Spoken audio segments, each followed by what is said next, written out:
out of the nightmare abyss of the piney woods of East Texas. The Random Horror Show. The best in commentary and reviews in horror, sci-fi, fantasy, cult classics, and the obscure from film, television shows, and literature. Join our horror hostess, Keisha Lacey, as she is scary, but random, horrific, but funny. Last but not least, she will chill you to the bone.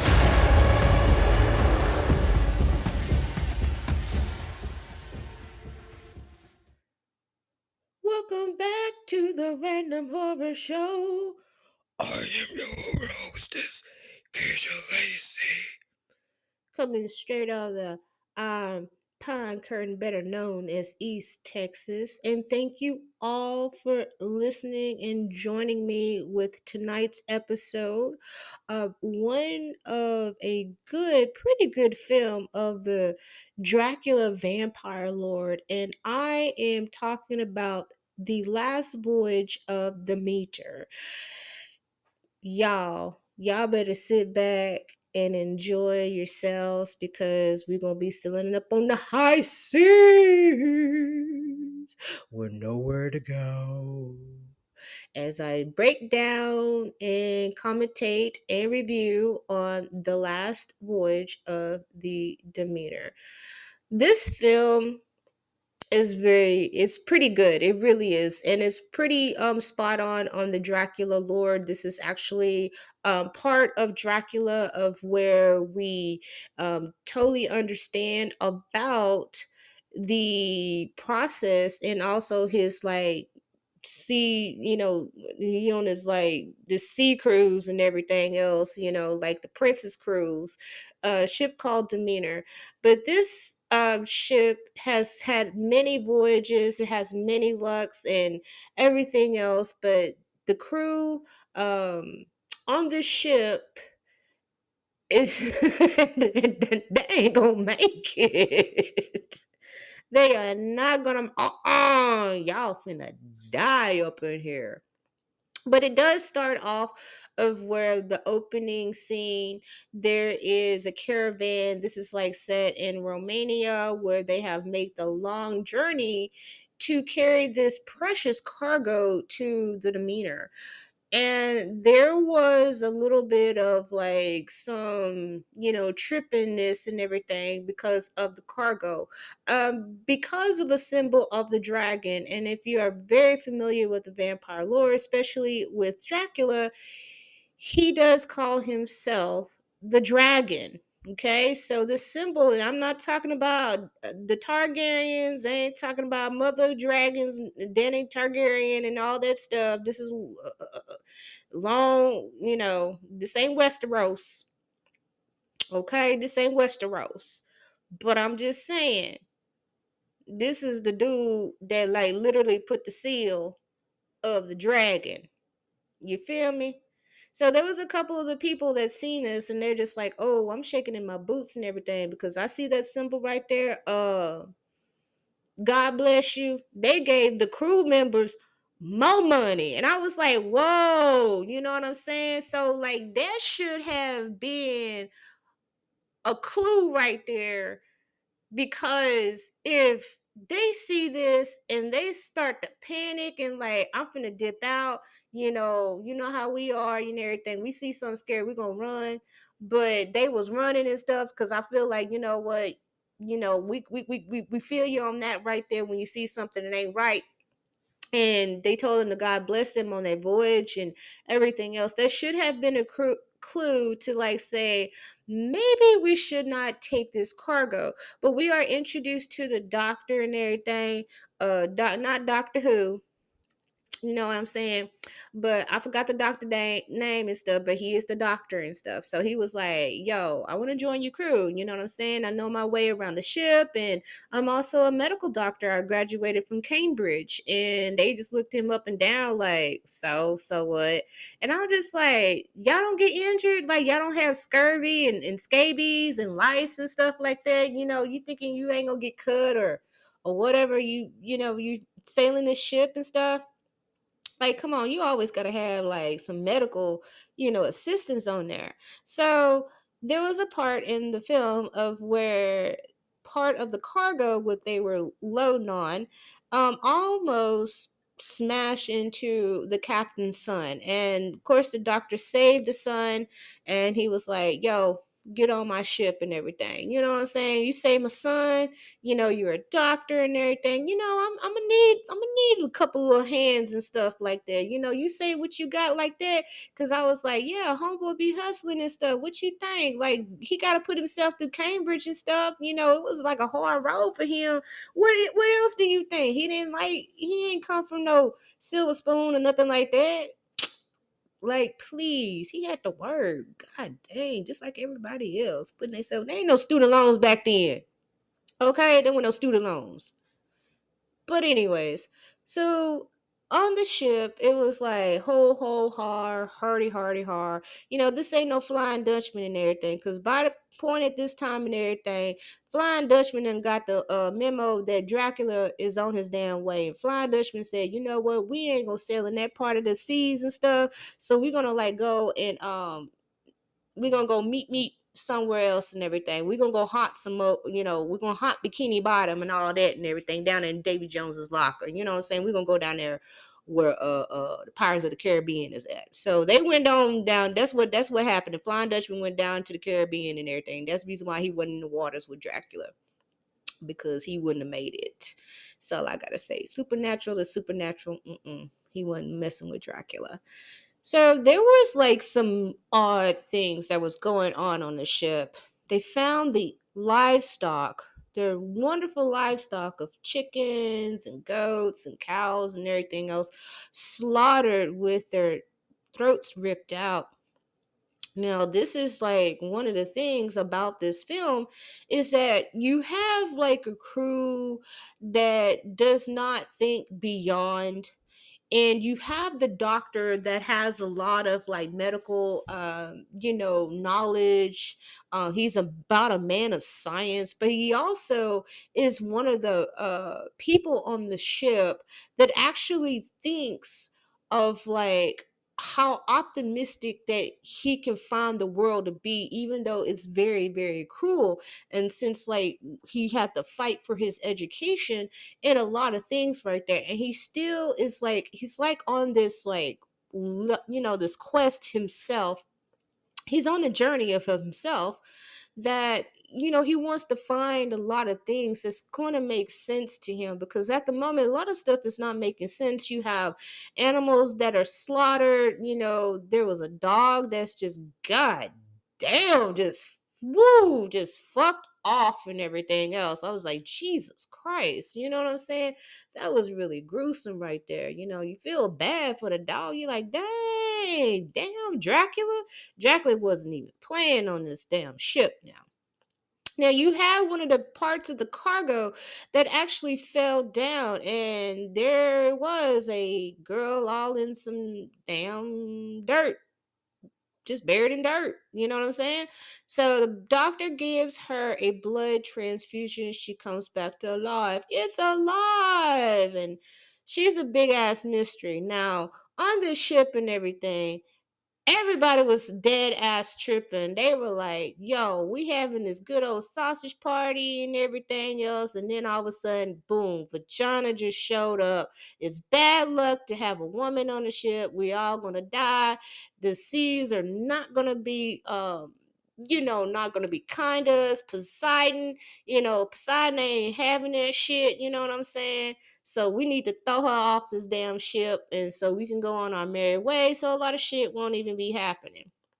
But the doctor's like, yo, come on now, like seriously, like y'all wasn't fond of me either, but I'm gonna let y'all make it, because doctor was like, really, I really don't care about none of y'all, what y'all be thinking about me or whatever like that. And now you're gonna be like this to this woman, like what is going on? Because now the doctor is like scratching his head, and it's like, well, I gotta find about what's up with this mystery of this woman that is buried in a whole bunch of dirt and could have suffocated. She should have died, but she's not dead. But she comes back to life whenever he does the blood transfusion on him. Now, at this time, Dracula is really slinking and making his way. He's not really much like giving. He's like giving us like bits and pieces, like, "Hey, y'all, I'm here, but I'm gonna be lurking in the shadows and stuff." So Dracula is really like playing the long game in this film. Like Dracula is biding by his time. He is not like just, I'm finna just kill everybody, but he is very strategic on this voyage, because there is a certain time period of like how he is stalking his prey. He's waiting in the cut in the shadows and everything else, and that like he wants to, he really, what it is he psychologically like amping up the fear among the crew members, and he wants to like make sure that he's going to downplay the crew members in this film, to where he's like, yeah, gotcha, bitch. He's like that, you know what I'm saying? But that's like the beauty part about Dracula. Dracula is not about, I'm gonna do it fast and like a hot pocket and everything else, you know what I'm saying? He like playing it for the long run. Congratulations, Dracula. You a smart motherfucker. But are the crew members smart? We don't know. You have to go see the film and everything. But it always plays out like throughout the duration of the film that there's really nothing that you can do. Now, the aspect of the alien science fiction part, which I read, was very beautifully done, and bravo to that, because think about it. You on a damn ship, there ain't no coast guards, there ain't no helicopters, there is nothing around you but nothing but open sea. And the sea can just be a beast when you're out there in a creaky ass boat, and the rats just said, I'm abandoning ship. The rats doesn't sit there and committed suicide, because when Dracula showed up, the rats said, I'm not staying here. I don't care if we drown. No, no, no, no, no. That's how the rats were.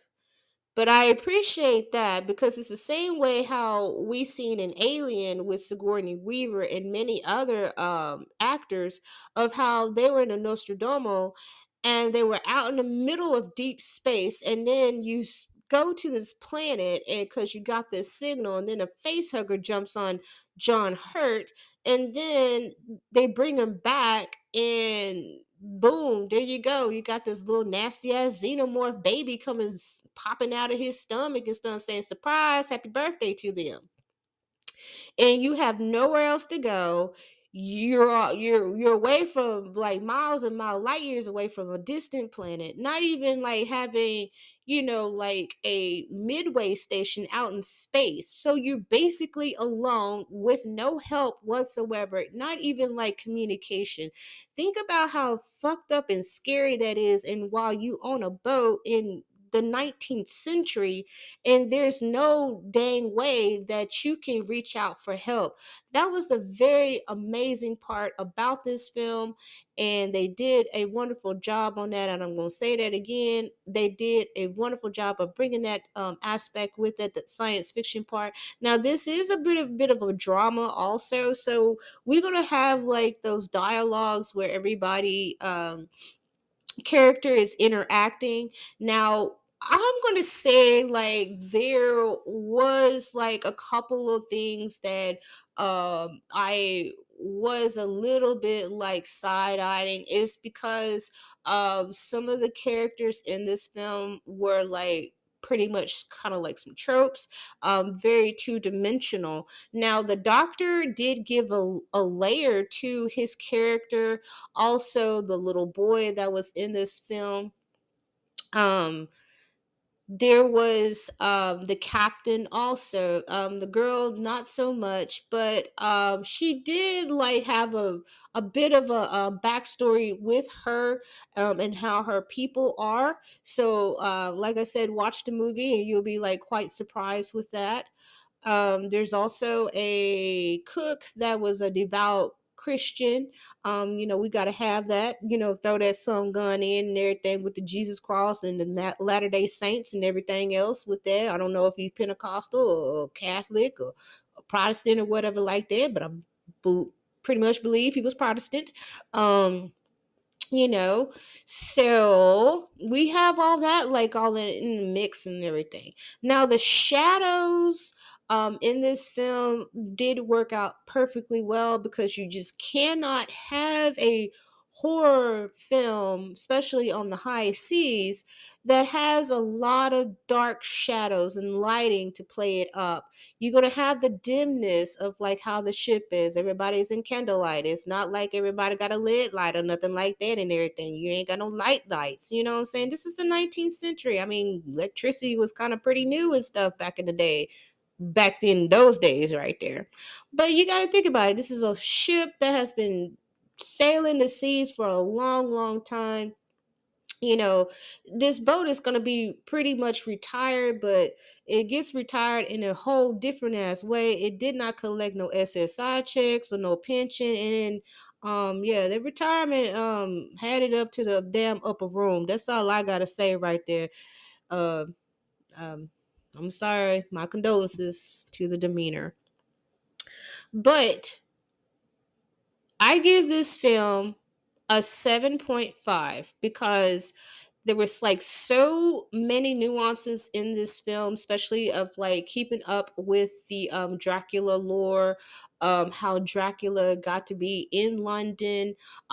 Particularly, one thing I'm going to point out is that Dracula was in his nasty, natural, sinister, evil form. And of course, we're so used to like vampires that are like gorgeous and beautiful and everything else. For one example, we take Chris Sarandon from Fright Night, 1985 Fright Night, and he was very hot. I'm telling you, when I watched Fright Night when I was in high school and everything, I was like, man, this is my love made in hell. I would have invited his ass in left and right, after my dad left for work, because he worked night shift shit. He would have bit me on my neck, and he would have been biting something else too. I'm just saying. But in one scene of Fright Night, when Charlie was being super ass nosy and Jerry come to visit him, we see that Jerry partially turned into his little bit of a ugly self whenever Charlie stabs him with the pencil. That made him angry, and he went to that part of that form. And then, of course, the famous night club scene of the dance and everything else, and of course, all the chaos that happened. We see Jerry, he's still in his human form, but his eyes are red, his hand is elongated with nails, and you see his fangs while he like sit there and slash Leon's throat. Leon, help! That scene right there.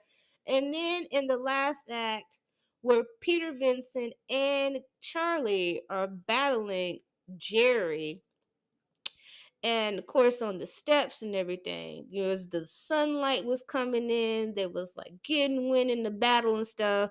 And then we see him in his excellent, nasty, grossest true form of a fucking demon, long teeth.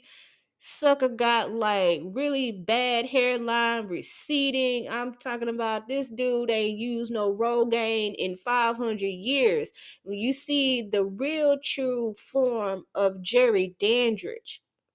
And that's the one thing that I liked about the special effects and the true, form of Dracula, is that he wasn't a pretty, fine little old thing like we see, Bill Compton and Eric Foreman off of. I said Eric Foreman. Meant to say Eric. What's his name? That Eric, Alexander Skarsgård character. What's his name? Eric. I'm thinking about that '70s show, but the dude's name Eric off of True Blood. They got some cute ass, they was cute and everything. Also, the dude who played Alcee and everything, he was like a hot werewolf, though. He really was. He was a hot werewolf. And you have your Lestats and your Lewis and your Armands and everything else. These dudes, like with these vampires and stuff. And I love Anne Rice. I really do. She is so one of the late great Anne Rice. I love that how she really like put a fucking spin on vampire lore, but in the actual true nature of a vampire is basically an apex predator. So we see that Dracula is in his true apex predator form. He is just really finna like shake shit up in London. He's like, hell yeah, I'm finna go look for old girl and everything. You know what I'm saying? I'm finna buy me a couple of necks, cause some damage in London. Before that, right there, I'm gonna get all these motherfuckers here on this ship. And basically that's what happened and everything. But at the end, we also see another storyline, of course, of one of the survivors of the Demeter, that we have like a bit of a Van Helsing, you know, little feel to it. We have a Van Helsing little pop up storyline with it, but not too much and everything. But it does lead us into that deeper, mystery of like, oh, okay then. And I thought that was like pretty cool, at the end and stuff. So, I was pretty much satisfied with that. And I feel that like it was like some parts in it basically kind of got a little bit, little flimsy a little bit and everything. But overall, this is a pretty good film. And that is enough of my time. And thank you so much for joining me with The Last Voyage of the Demeter. It's still in theaters. Please do go check it out. If you like vampire lore, anything, if you want to like step back in time and watch like Dracula, with Keanu Reeves, Gary Oldman, and Winona Ryder, I have it, the physical copy, and it just makes me just want to watch it again. Maybe I'll watch it tonight, before I go to work, just to relive like old times and really, just I like how vampire movies and books and everything. I'm not talking about damn Twilight, okay? So you can shut that shit down right there. I don't do sparkly vampires with a buck teeth ass. Well, I'm gonna say like about Bella. That girl was so damn dumb. She must have had like that good fire coochie and everything, cause she had two dudes fighting over her stupid ass and everything. That girl was stupid. But I don't like no damn Twilight. I ain't on that shit. But I do like a really good vampire lore. Sometimes like I do get a little bit icky like about like the vampire lore because they suck blood and biting and I'm just like, ooh, that's germs and microbes and diseases and infections and everything. Because really what you think about what vampirism and the vampire lore is that they are an infected disease, supernatural. They really are. They carry a virus. They really do. They're beautiful, the way how you look at it, the way how they fool you, but really deep down inside they are just the nastiest critters on the face of the supernatural planet or world or spectrum or something like that. I was just trying to make up shit. But that's enough of my time. Thank you all for listening. And you can follow me on Instagram at The Random Horror Show, Facebook. And if you want to drop me a line, you can go to the Random Horror Show at gmail.com. I welcome anybody, horror content creators, anybody that is in the horror community. It doesn't matter if you are a filmmaker, a content creator, a writer, or whatever that you do. You are welcome, welcome, welcome. Share this with a friend if they like stuttering and lameness and randomness, things like that. But we also break down a lot of what, in my perspective, of all the horror films and television shows and literature that I review. And also, we have our wonderful guest on this show. And I love for everybody to have a really good time and just not be as serious or whatever like that. I don't gatekeep in the horror community, but you are my friend, and I love you very much. And I'm Keisha Lacey, and this is the Random Horror Show.